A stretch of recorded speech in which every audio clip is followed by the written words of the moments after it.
నమస్కారం.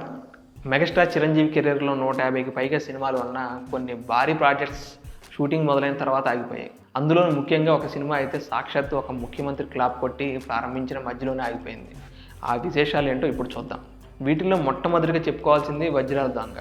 ఇది చిరంజీవి, శ్రీదేవి కాంబినేషన్‌లో రావాల్సిన ఒక భారీ అడ్వెంచరస్ మూవీ. ఈ సినిమాకి ఒక ప్రత్యేకత ఉంది. దీనిని శ్రీదేవి గారు స్వయంగా నిర్మించి నటించాలని ప్లాన్ చేశారు.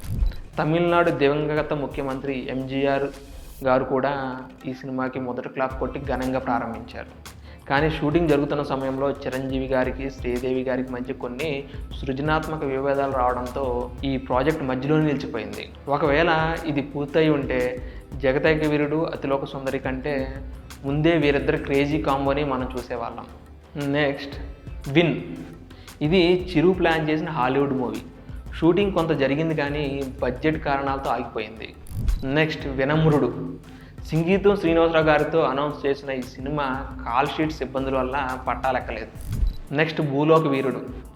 'జగదేక వీరుడు' సీక్వెల్ లాగా ప్లాన్ చేసి గ్రాఫిక్స్ కోసం కొంత షూటింగ్ కూడా చేశారు. కానీ బడ్జెట్ లెక్కలు తేలక ఆగిపోయింది. నెక్స్ట్ 'వినాయక' ఆర్జీవి కాంబోలో రామ్ గోపాల్ వర్మ డైరెక్షన్లో రావాల్సిన ఈ యాక్షన్ డ్రామా కథా చర్చల దగ్గరే ఆగిపోయింది. నెక్స్ట్ 'ఆటో జానీ'. పూరి జగన్నాథ్ గారు రాసిన ఈ కథ సెకండ్ హాఫ్ నచ్చకపోవడంతో చిరంజీవి గారు సున్నితంగా తిరస్కరించారు.